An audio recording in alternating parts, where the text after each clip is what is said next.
진단 시간입니다. 지난 8일 우리나라에서도 미국처럼 자동차 대체 부품 제도가 시작됐습니다. 국산차 부품보다 몇 배가 비싼 수입차 부품의 대체 효과가 클 것으로 기대를 모으고 있는데요. 김경배 교통전문위원과 함께 자세히 알아볼게요. 김 위원님 안녕하세요. 네, 안녕하십니까. 네, 요즘 자동차들 겉으로 보면 10년 가까이 돼도 관리만 잘했다면 겉으로는 굉장히 새 것 같은데 막상 또 고장이 나면 출고할 때 새 부품인 그 순정품이라고 하죠.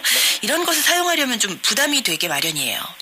네, 그런 사례가 적지 않은 편인데요. 자동차를 오래 사용하면 관리를 잘했다고 해도 대략 3년 정도가 경과하게 되면서부터 전반적으로 노화가 발생되기 시작합니다. 네. 게다가 자동차를 구성한 부품 수가 2만여 가지 이상이다 보니까 주요한 기능성 부품을 비롯한 내외장 상태나 또 노후 시점도 다르기 때문에 사고나 고장으로 부품을 교환하게 되는 시기도 다를 수밖에 없는 선대적 문제가 있었는데요. 네. 이런 노후차의 외장 부품 한두를 순정으로 바꾼다고 해서 크게 달라지거나 또 빛날 일이 없다는 것도 사실입니다. 그래서 소유주가 직접 수리를 할 경우는요, 개인 부담만 크게 하는 요인이 되고요. 또 네. 보험을 처리한다고 해도 손해를 높이는 그런 셈이 되고 있죠. 그렇죠. 뿐만 아니라 그 수입 외산차의 경우는요, 더 큰 부담을 주고 있는 현실입니다. 네, 이 순정 부품 높은 신뢰도를 자랑하긴 하지만 가격이 비싸다 보니까 오래된 차의 내외장 교체할 때 상대적으로 좀 저렴하면서도 인증을 받은 부품을 사용하면 더 좋을 것 같아요. 그렇습니다. 반드시 그 인증된 대체 부품을 사용해야만이 품질이나 안전 문제가 발생됐을 때 보상과 보장을 받을 수 있겠습니다. 네. 이를 위해 2012년 6월 12일 한국자동차 부품협회가 국토해양부로부터 설립 인가를 받았고요. 지난해 5월 대체 부품 인증제 도입을 추진해 왔는데요. 그리고 3일 전인 8일에는 국내 최초로 미국 글로벌 인증기관인 NSF 인터내셔널과의 그 MOU를 체결을 하고 자동차 대체 부품에 대한 성능과 품질 인증 사업, 즉 대체 부품 인증제에 본격적으로 들어갔습니다. 네, 순정 부품이 아니면 보장받기가 어렵다라고 생각하시는 분들 많았는데 이제 등급별로 부품이 다양하게 통용되고 있는 미국의 NSF 품질 기준에 따라서 평가를 받는 대체 부품, 우리나라에도 생기게 되는 거군요. 네, 그렇습니다. 자동차 인증 담당 책임자에 따르면요, NSF 품질 평가는 약 6주 정도가 소요가 되는데 불합격이 될 경우는 기간이 계속 늘어나게 된다고 해서 인증만 받게 된다면은 영사업자들이 만드는 것이 대체 부품이었다. 그간의 이런 개념 자체도 달라질 것으로 보이고 있는데요. 사실 그동안은 균일한 품질은 물론 성능을 비롯한 내구성 등을 확인할 방법이 전혀 없었기 때문에 불안감도 상대적으로 컸고 또 싼 게 비지적인 의혹 역시 현실적인 걸림돌을 작용을 해왔습니다. 네. 한마디로 비싸다고 하는 순정 부품처럼 불량이나 사고인으로 조사가 됐을 때 교환이나 재수리하는 비용, 그리고 크고 작은 보상 책임을 질 인증 제도가 없었던 게 가장 큰 문제였는데요. 이제 보생 부품에 만족할 만한 품질에 이런 부정의식까지도 말끔하게 해소시킬 수 있다면은 경쟁력 활성화에 의한 품질 서비스 개선은 물론이고요.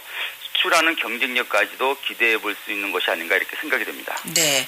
그러면 인증받은 이 대체 부품의 성능 기준을 순정품과 비교해 보면 어느 정도로 볼 수 있나요? 네, 협회는 대체 부품 평가를 자동차 제조사의 순정부품과 비교할 때 성능과 품질 수준이 거의 유사한 것을 의미한다고 하는데요. 정부 심사를 거쳐 지정된 인증기관이 또 지정한 기관으로부터 대체를 사용해도 아무 문제가 없도록 하는 인증 제도를 협회가 대행하는 셈이 되는 겁니다. 네. 제조사들이 인증을 신청하게 되면 실험 분석한 NSF 평가에 따라서 인증을 받을 수도 또 반대로 불합격으로 못 받을 수 있게 되는 건데요. 서류가 접수되면 규격을 개발한 검증기관에서 공장을 일단 심사하는 후에 부품 인증에 착수하게 되고 기준에 만족할 때만 인증되는 제도라고 신뢰할 수 있다 이렇게 볼 수 있겠습니다. 네, 그러니까 이 성능과 품질이 순정품과 동일하거나 거의 유사한 제품만 인정을 받게 된다 이런 뜻이군요. 네네. 그러면 이렇게 검증이 되는 품질을 자랑하는 이 대체 부품이 있다면 보험사가 연간 9,529억 원 상당이나 수리비를 지출한 고가의 수입차부터 적용을 하게 됐을 경우에 굉장히 경제적 효과가 크겠네요. 그렇습니다.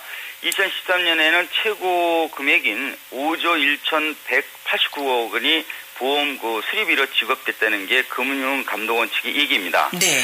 최근 5년간의 평균 수리비 증가를 발표한 보험개발원도 역시 국산차는 7.5% 정도가 는 데에 비해서 외산 수입차는 23.5%로 무려 3배가 급증했다는 이런 평가를 내놓고 있습니다. 더욱이 2014년 대비 22.9% 증가 요인에 따른 부품 조달과 수리 지연의 문제는 렌터카 사용료 같은 대물과 차 담보가 포함이 되면서 무려 1조 705억 원이라는 보험금이 수입차로 지급됐다 이렇게 얘기하고 있거든요. 네. 그래서 이제는 순정부품에 대한 개념 자체도 좀 제자리를 찾아야 하지 않을까 이렇게 생각이 됩니다.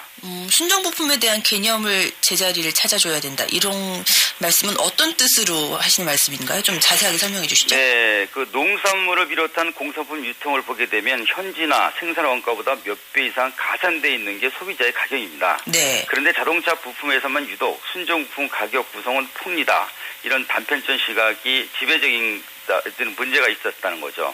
하지만 이젠 FTA를 어우르는 인터넷 시대가 됐고 또 이렇게 외산차 부품 가격도 서로 비교가 되고 이런 문제를 찾아냈으니까 이젠 제자리를 찾아야 하지 않나 이런 뜻으로 말씀드리는 건데요. 네. 더욱이 외산 수입차 108만 대에 이르면서 국산 순정부품보다 5배가 높은 가격에 거액의 렌터카 비용까지 지원하고 있는 셈이니 현실을 짚어볼 시기가 되지 않았나 이렇게 생각된다는 겁니다. 네. 국산 순정부품 가격도 높다고 했는데 수입차가 늘면서 과중해진 보험 지급 요인을 살펴보니까 이 수입차에 훨씬 높은 가격대를 보이고 있다고요? 그렇습니다. 94% 이상의 국산차 이용가는 아주 다른 현실이요. 그러니까 이런 특혜 실태는 결국 많은 보험 가입자에게 부담을 전가시키고 있는데도 우리는 꿀먹은 벙어리였다는 점도 문제가 아닐 수 없다고 보는데요. 따라서 대체부품 출시를 기화로 이제는 실익을 따지고 아울러 나무가 아닌 숲을 보는 시야로 순정부품을 겨냥하는 고가라는 또 이런 혹 또한 이제는 과감하게 떼어버려야 한다는 겁니다. 예를 든다면 남대문 시장을 소원하는 소비자가 있고 또 양질의 품격을 찾는 백화점 소비자가 있듯이 이런 기호가 다른 것을 안전의식 때문이다. 또 정품 브랜드를 택하는 선호도다. 이런 소비자의 선택권은 당연히 보장돼야 한다는 겁니다. 네. 또 국산 순정부품보다 외제차의 부품 5배 정도 높은 가격도 문제지만 사실 이 수리하는 동안 비싼 렌트카를 지원하다 보니까 네. 보험사 부담이 또 크죠. 네. 한마디로 계속 늘고 있다는 게 보험개발원 측 얘기인데요. 네. 실제 아웃사이더 미러의 경우는요. 국산 순정부품에 보다 5배가 넘고 또 대부분이 3배 정도 가격을 높게 구성하고 있는 현실이다 보니까요. 보험사 입장에서는 국산차에 비해 최대 5배가 넘는 부품 비용금을 지급하는 셈이 되고 있습니다. 네, 알겠습니다. 네. 자, 이제 국산차 아무래도 이 부품에 대해서 순정 부품뿐만 아니라 이런 대체 부품들이 많이 나왔으니까 국산차뿐만 아니라 이 수입차에서도 많이 경제적으로 이용할 수 있을 것 같습니다. 고맙습니다. 네, 감사합니다. 네.